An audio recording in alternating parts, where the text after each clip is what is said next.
मौलाना तारिक जमील साहब, मैं रिसेंटली उनकी एक वीडियो क्लिप देख रहा था जिन्हें पाकिस्तान में बहुत बड़ा तबका फॉलो करता है। उन्होंने बोला कि भाई मैं राजपूत चौहान हूँ, मतलब हम हिंदू थे। हम तक जोड़ेंगे कि मैं चौहान हूँ, क्योंकि चौहान मुसलमान भी हैं। अच्छा अच्छा। मगर वो कभी हिंदू चौहानों से अपना रिश्ता नहीं जोड़ेंगे। छोटा था तो उस वक्त जो मैंने तारीख पढ़ी वो चंद्रगुप्त मौर्य से शुरू होती थी। ठीक है। उसमें अशोक का जिक्र था, मगर जब मैट्रिक में मैं पहुंचा तो वो तारीख शुरू हुई सिकंदर आजम से, है वो राजा पोरस है।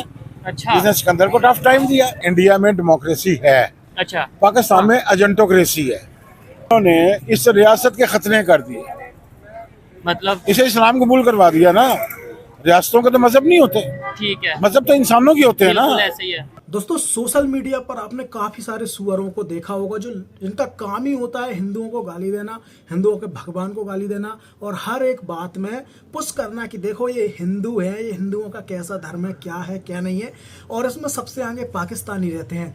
अब एक तरफ आप इंडिया में देखोगे कि जो हिंदू हैं ऑलरेडी, जिनको दलित बोलते हैं, वो आजकल बोलने लगे कि भाई हम तो बौद्ध हैं, हिंदू हमको मत बोलो। लेकिन जब बात आती है रिजर्वेशन की तो बोलते हैं भाई हम हिंदू हैं, हम दलित हैं, क्योंकि बौद्धों में तो जो दलित होते नहीं हैं और होते भी हैं तो वो भाई रिजर्वेशन वाली कैटेगरी में नहीं आते। इसलिए दोस्तों ये दोहरा चरित्र यहाँ पर हमको इनका देखने को मिलता है। लेकिन सबसे बड़ी बात तो पाकिस्तान से निकल कर आ रही है कि पाकिस्तान के मौलाना बोलने लगे हैं कि भाई हाँ, हम प्राउडली हिंदुओं के ही औलाद हैं। इसको लेकर काफी सारे जो पाकिस्तान की आम जनता है ना, वो भी अपने ओपिनियन कैमरे पर रखने लगी और काफी सारे लोग जिनमें यूथ भी है मानते हैं कि हाँ भाई हम हिंदू थे, ठीक है, एक टाइम पर थे, लेकिन जो भी कारण रहा हो आज हम मुसलमान बन गए हैं, वो बात अलग है। तो चलिए एक पाकिस्तानी से आपको मिलाते हैं, हिंदुइज्म को लेकर, हिस्ट्री को लेकर उनका क्या कुछ कहना है वो आप इस वीडियो में देखेंगे। 100% सही की गारंटी मैं नहीं लेता, आपको सही लगे तो मान लेना या फिर खुद से इस जो इतिहास है, हिस्ट्री है, उसको पढ़कर वेरीफाई कर लेना। तो मोहम्मद बिन कासिम हमारी टेक्स्ट बुक में बताया जाता है कि हीरो है, लेकिन क्या रियलिटी में वो हीरो था, इसके ऊपर बात करेंगे। साथ ही साथ अगर आज से हम पीछे हिस्ट्री में जाएं, अपनी पहले नस्लों की तरफ जाएं, तो हम कोई सिख कम्युनिटी से बिलोंग करता है, कोई हिंदू कम्युनिटी से, लेकिन क्या वजह है कि मानने से इनकार किया जाता है डीएनए रिपोर्ट्स के बावजूद भी। अस्सलाम वालेकुम सर। अस्सलाम, क्या हाल है? सर मैं फिट फाट, आप बताएं कैसे हैं? मैं खैरियत से। बहुत दिनों बाद आपसे मुलाकात हुई, वैसे तो आपके कॉलम्स वगैरह पढ़ते रहते हैं सर। टॉपिक ये है कि सबसे पहले ये बताइएगा, मोहम्मद बिन कासिम ये नाम है, क्या इसका मतलब अगर बोला जाए, आपसे पूछा जाए कि मोहम्मद बिन कासिम और दूसरी पर्सनैलिटी राजा ताहर, हीरो कौन है और विलन कौन है? देखिए, बात यह है कि एक हीरो और विलन वो होते हैं जो हिस्टोरियन लिख देते हैं, ठीक है, जो उस दौर का हिस्टोरियन लिख देता है, मौरख लिख देता है।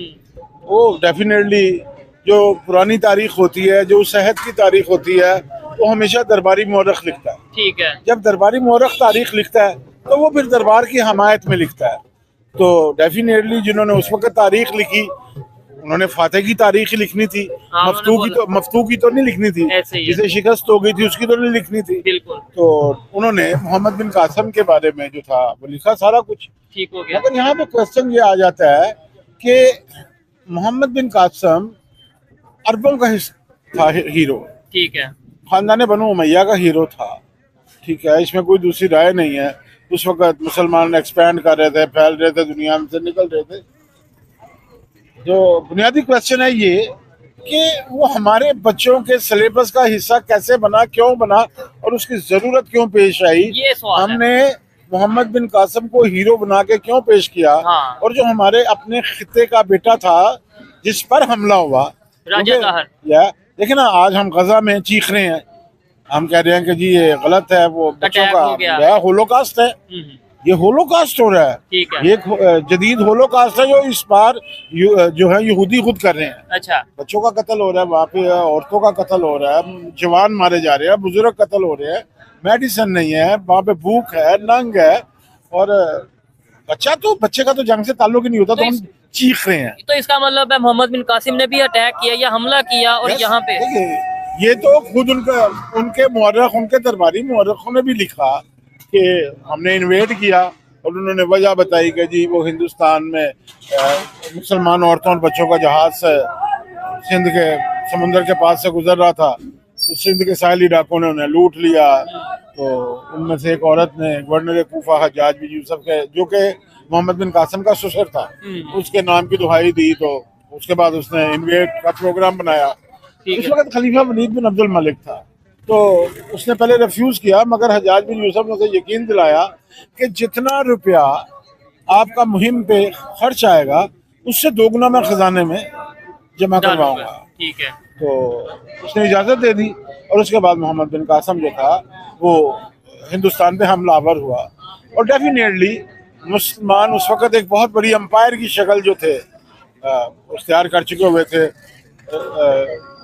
ईरान फतह हो चुका हुआ था, सुपर पावर जो थी वो। ठीक है। इसका मतलब सर कहीं ना कहीं ये भी है कि हमें जो हिस्ट्री है वो बताई गई है जो उस टाइम पे दरबारी हिस्ट्री लिखी गई, वो जो रियलिटी है, जैसे कि यहाँ पे अगर लाहौर में कोई आता है अटैक करता है और यहाँ के बशिंदों मुकामी के ऊपर जुल्म करता है तो उसे हम हीरो कहते हैं, तो ये आपको हाँ हम उसे भी हीरो कहते हैं। महमूद गजनवी ने जब लाहौर फतह किया हाँ। तो लाहौर को उसने आग लगवा दी थी, पूरे लाहौर को। ओहो। और जो फौज भेजी थी उसने हिंदुस्तान लाहौर को आग लगाने के लिए, वो ऑरेंज आर्मी थी। तो जब यहाँ के मुकामी लोग या कत्ल हो गए या भाग गए, तो उसके बाद इसने अफगानिस्तान से पूरी कौम कबीला बुलाया और उसे लाहौर में आबाद किया। और वो भाट कबीला था, ठीक है। जिसके नाम से ये भाटी दरवाजा। ठीक है। तो ये 1000 साल पहले की बात है। तो हम उसे भी हीरो बना के पेश कर रहे हैं, क्योंकि वो तो हालांकि वो हमारे अपने शहर के लोगों का कातिल है। वो 1000। लेकिन असल हीरो कौन से हैं? अगर मैं आपसे पूछूंगा, मैं जानना चाहता हूँ हिस्ट्री को कि असल हीरो कौन है? असल हीरो तो अपना जो सन ऑफ द लैंड होते हैं, जो सोल ऑफ द लैंड होते हैं, जो मट्टी के बेटे होते हैं, वही होते हैं। ठीक है ना। फॉर एग्जाम्पल राजा तहर हीरो है, सिंध का हीरो है। ठीक है। उसके वहाँ पे लोग आज भी उसकी परस्तिश करते हैं। और अभी ये उससे 2 दिन मोहब्बत पहले करते हैं। ये गुजरा है, मतलब वो शहीद भगत सिंह के हवाले से। भगत सिंह मेरा हीरो है, भगत सिंह पंजाब का हीरो है। हमारा हीरो जो है वो राजा पोरस है, अच्छा। जिसने सिकंदर को टफ टाइम दिया। है। हमारा हीरो जो है वो भगत सिंह है, इसमें कोई दूसरी राय नहीं है। तो यही चीजें अगर हमें बताई जाए तो इसमें लेट्स सपोज मतलब नहीं, वो क्या प्रॉब्लम आ गई। हाँ प्रॉब्लम क्या लेट्स देखिए प्रॉब्लम आई कहाँ पे। अच्छा। प्रॉब्लम आई सिर्फ साहब उस वक़्त है जब 14 अगस्त 1947 के बाद कायदे आजम की डेथ हो गई जी। वो दुनिया से जल्दी चले गए, तो पाकिस्तान काबू आ गया लियाकत अली खान के। ठीक है। ऑब्जेक्टिव रेजोल्यूशन पास हुई, करारदाद मकासद कि जी हम ये मकासद तय करें कि ये पाकिस्तान बनाया क्यों गया है। यानी कि ये कायनात का एक अजीब व गरीब लतीफ़ा है कि एक मुल्क पहले बने और उसके मकासद बाद में तय हो रहे हैं। अच्छा। ठीक है। और जब बाद में पता चल रहा है कि क्यों बनाया गया, बना तो लिया बाद में, यानी कि ये रिसर्च शुरू हुई कि अभी से बनाया क्यों था, तो उसमें ऑब्जेक्टिव रेजोल्यूशन में इन्होंने इस रियासत के खतने कर दिए। मतलब इसे इस्लाम कबूल करवा दिया ना। रियासतों के तो मजहब नहीं होते, ठीक है, मजहब तो इंसानों के होते हैं ना। बिल्कुल ऐसे ही है। रियासतों का तो कभी मजहब नहीं होता। लेकिन मजहब पाकिस्तान का मतलब क्या? ये तो वो एक शायर था असगर सौदाई, उसने लिखा था। हाँ। अब जिस शायर के नाम के साथ ही सौदाई लिखा हुआ है, पागल, ठीक है ना। तो एक पागल आदमी का कलाम जो था उसे आपने अपना कौमी स्लोगन बना लिया, तो फिर आपकी ज़हनी हालतें भी जो है वो शुरू हो गई। सवाल तो ये है कि क्या मिस्टर जना ने जो पहली तकरीर की दस्तूर साज असम्बली में 11 अगस्त 1947 को, जो आज भी आप इंटरनेट पर गूगल करें और कायदे आजम की जो स्पीच है 11 अगस्त 1947 में निकालें, सुने, उसे पढ़ें, तो उसमें तो मिस्टर जना कह रहे हैं कि रियासत का इससे ताल्लुक ही कोई नहीं है। ऐसे ही है कि किसी शहरी का मजहब क्या है। नहीं, आप अपने मंदिरों, मस्जिदों, गिरजाघरों में जा रहे हैं। ये बाद में जब आपने रियासत के खतने किए, इस रियासत को इस्लाम कबूल करवाया, तो उसके बाद का मतलब ला इलाहा बनाया, तो उसके बाद आपको वैसी आवाम भी बनाने की जरूरत पड़ी। माइंडसेट, वो माइंडसेट जो बनाना था आपने, तो वो स्टेट डेफिनेटली सिलेबस के जरिए बनाती है।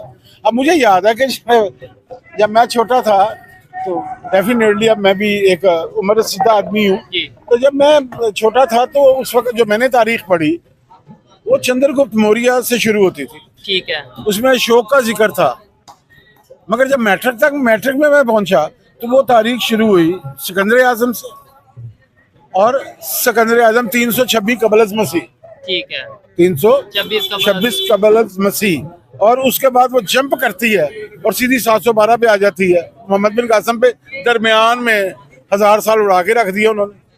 तो वो 1000 साल की हिस्ट्री अगर कोई किसी ने जाननी हो, मैंने जाननी हो, तो मैं आपसे सवाल करूं सर, वो 1000 साल क्यों बीच में थे? है। क्या उसमें हिस्ट्री? सर बात ये है कि उस 1000 साल में इस्लाम नहीं है ना, इसलिए मुसलमान नहीं है। हाँ चूंकि और आज आपकी हिस्ट्री की जो किताबें, आपकी सिलेबस जो है उसमें नहीं है वो अशोक नहीं है, चंद्रगुप्त।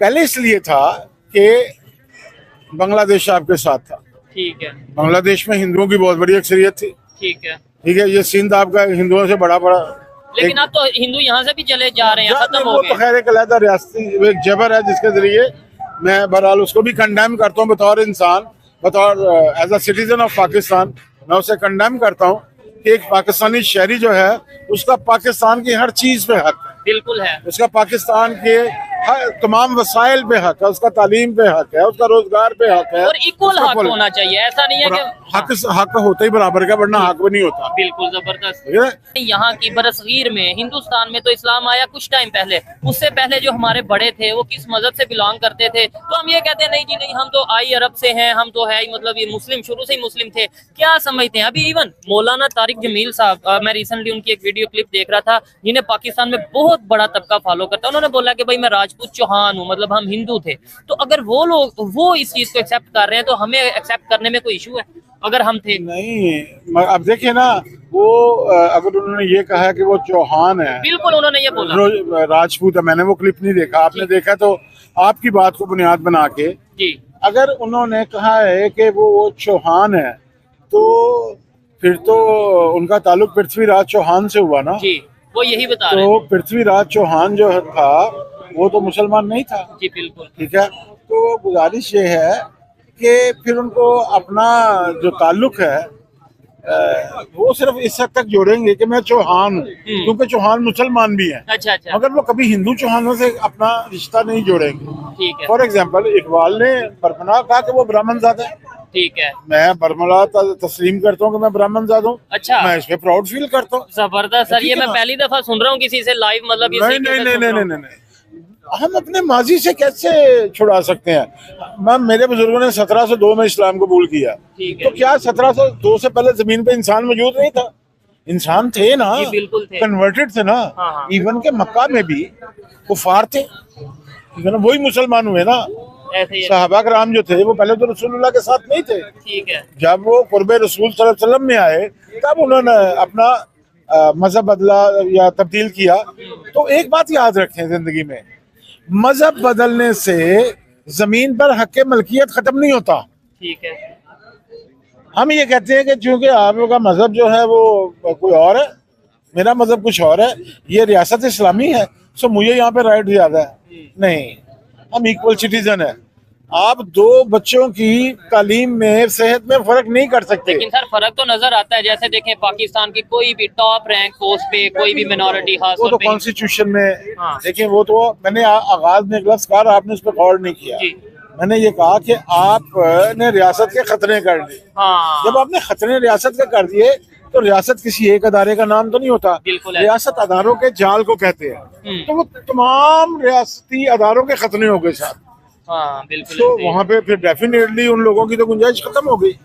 तो आइन में भी जब जुल्फ़िकार अली भुट्टो जैसे लिबरल और सेकुलर हुक्मरान ने भी जब अपना आइन बनाया 74 का, तो 73 का, तो उसने उसमें ये सारा कुछ शामिल किया ठीक कि है। हेड ऑफ द स्टेट जो है वो नहीं हो सकता, कोई नॉन मुस्लिम नॉन मुस्लिम नहीं, गैर मुस्लिम नहीं हो सकता, ठीक है। इवन प्राइम मिनिस्टर जो है वो गैर मुस्लिम नहीं हो सकता। मगर है। बात जो है वो बात कहीं और भी है ना। क्या? बात यह है कि 74 में जुल्फ़िकार अली भुट्टो ने जो एजुकेशन पॉलिसी अप्रूव करवाई, तो first time in the history of Pakistan कि उन्होंने 74 की एजुकेशन पॉलिसी में ये शामिल करवाया कि Islamic studies and Pakistan studies will be taught as a compulsory subject. बिल्कुल ऐसे ही। इस्लामियात और मुतालिया पाकिस्तान को कंपल्सरी सब्जेक्ट कर दिया, और 74 से लेकर 77 तक तो भट्टो साहब खुद ही चले गए जुलाई 77 में। तो उसके बाद ये दोनों सब्जेक्ट काम आए ज़ियाउल हक के। फिर ज़ियाउल हक ने आपका सिलेबस बदला, फिर उसने अपनी मर्जी की इस्लामियात पढ़ाई, अपनी मर्जी का मुतालिया पाकिस्तान पढ़ाया, जिसके नतीजे में ये शाहदोलों के चूहों की एक नस्ल जो है जिहाद की वो भी पाकिस्तान में आपको नजर आ रही है। जहाद की जो ज़ियाई इंटरप्रिटेशन है वो इस्लामी इंटरप्रिटेशन नहीं है। सो दोस्तों, आपने पाकिस्तानियों के रिएक्शन और उनकी राय सुन ली। अगर आपकी भी कोई राय है तो आप लोग कमेंट कर सकते हो। बाकी इनको लेकर मेरी एक ही राय है कि never ever trust Pakistani jihadis. तो अगर आप ट्रस्ट करते हो तो वो आपका मैटर है, आप लोग कमेंट करके बता सकते हो कि इनके रिएक्शन को लेकर आपका क्या कहना है। तो चलिए अब मिलते हैं किसी और वीडियो में, तब तक के लिए जय श्री राम।